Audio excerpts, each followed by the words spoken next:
So here's a new one for you, a smartphone with two screens. This is the Nubia X, an Android smartphone that comes with two built-in screens, one on the front and one on the back. You know we couldn't let this one slip by without a full-on durability test. Let's get started.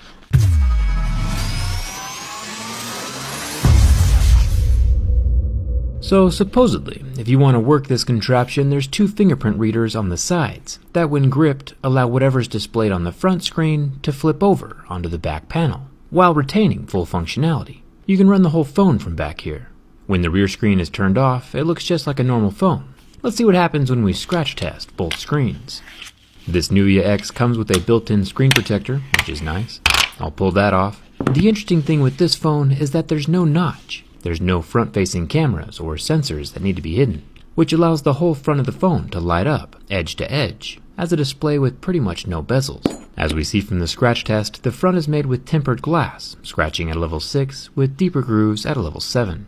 Gotta be fair to both screens though, I'll grip the sides and flip it around. The rear screen has a much lower refresh rate than the front screen, and has kind of a yellow tinge to it. And is also covered with a screen protector. I've found that the yellowness is just a blue light filter that can be removed. I'll show you that in a second. The blue backing on the phone is kind of like reflective film that acts as a two-way mirror that hides the second screen when it's turned off. And once again we get scratches at a level 6 with deeper grooves at a level 7. The rear screen is covered with the same glass. Part of what makes the front screen so bezel-less is how small this earpiece is. I almost missed it. It's barely the thickness of my razor blade. The sides of the phone sound and look like anodized aluminum. You can see the silver color shining through under the blue coating, even here on the metal power button. One possible weak point in the frame is this flattened portion where the fingerprint scanner resides. It looks suspiciously like the design flaw we saw in the iPad Pro, and we know how that one turned out. This phone has two of them, one on either side. I'm kind of nervous. The top of the phone has more metal, and what looks like an IR blaster up top for changing the channels on your TV. On the other side we have the SIM card tray, volume rocker, and another flattened fingerprint reader. Cause why have just one fingerprint reader when you can have two? Two is kind of the theme of this phone. There's two SIM card slots as well, which pairs nicely with the two screens. Just one USB-C port down here at the bottom, alongside the loudspeaker holes. You might be thinking to yourself, Jerry, why in the world would anyone want two screens on their phone? Well, let me tell you. There are no front-facing cameras on the Nubia X, just these two dual rear cameras, a 16 megapixel and 24 megapixel.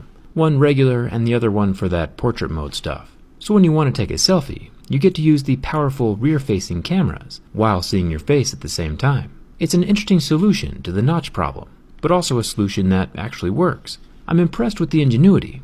I genuinely did not see this one coming.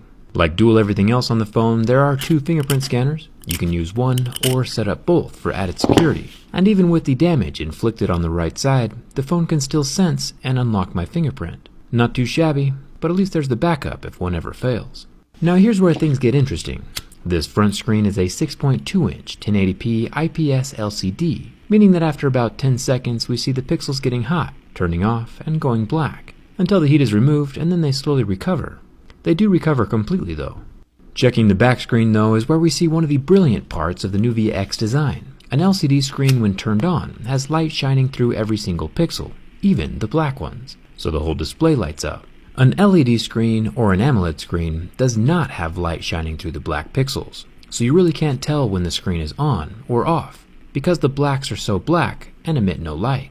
The Nubia X is using a 5.1 720p AMOLED screen on the back, an LCD on the front, and AMOLED for the rear. You can see the pixels going white and not recovering, both technologies in one single device. Burn test justification. Checkmate on the haters. The rear screen can act like an always-on display without showing the actual edges of the screen. This provides the aesthetic illusion that there's no screen at all on the back panel. Whether the screen is lit up or not, you can't really see the rectangular edges due to the super black AMOLED pixels. It's interesting how all these innovative smartphones keep popping up out of nowhere. No complaints from me.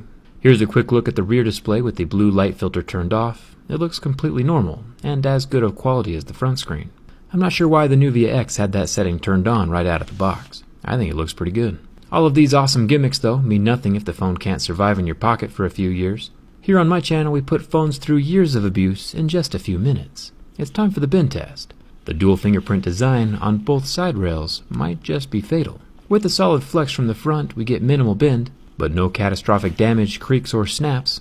The rear screen looks fine. Even when bent from the front, the phone remains intact and fully functional. No complaints here. The Nubia X is a structurally solid device, even with all that fragile tech packed in, and while having screens on both sides, this phone survives.